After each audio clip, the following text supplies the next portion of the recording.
Russia launches world's largest floating LNG facility and is being done under military protection.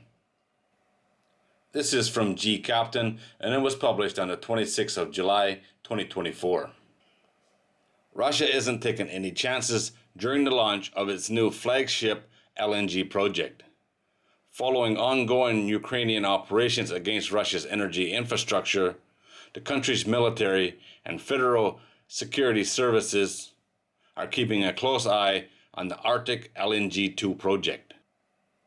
The Russian liquefied natural gas exporter Novatek floated the second stage of the world's largest floating LNG facility out of its dry dock on the 25th of July, aided by a fleet of tugs and offshore vessels. The project uses massive floating concrete platforms to house each production line. Measuring 300 meters by 128 meters and 540,000 tons, this structure rivals Shell's Prelude FLNG in size and weight. At least 2 FSB patrol vessels and aerial assets will accompany the platform's 1,300 nautical mile voyage into the Arctic Ocean.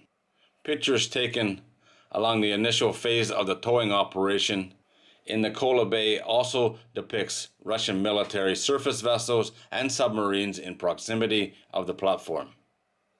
In contrast to the launch of the first production line in August of 2023, attended by President Putin and widely publicized across Russian media, the sail away of the second train has been kept much more under wraps. The greatest risk to Arctic LNG 2 likely persists throughout the initial phase of the towing operation in Kola Bay and along the Kola Peninsula. Ukrainian naval drone attacks have successfully disabled and destroyed a third of Russia's Black Sea fleet. It will take approximately 3 weeks to move the platform through open waters of the Barents Sea and the Kara Sea. Novatek's facilities have previously been the target of Ukrainian efforts to disrupt Russia's energy export infrastructure.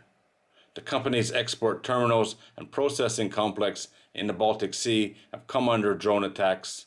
In January of 2024, it took more than 2 months for the facilities, which processes gas condensate into light and heavy naphtha, jet fuel, fuel oil, and gasoline to resume normal operations.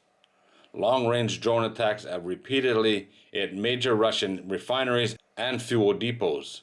The farthest attack occurred in May, more than 1,500 kilometers inside the Russian territory. Once at its final location, the Arctic LNG 2 will be some 3,000 kilometers from Ukraine, which is outside the current range of the Ukrainian drones. She'd be a big target, that's for sure. This thing is absolutely huge. They compare it to Shell's Prelude, but that's a total different setup. It is both LNG, but Prelude is an actual ship. It's really, really big too, but this one looks to be a lot bigger. It doesn't say anything about processing capacity, but this thing is going to crank out a lot of LNG, that's for sure. Maybe this is why Russia is building the LNG dark fleet. It kind of makes sense, don't it?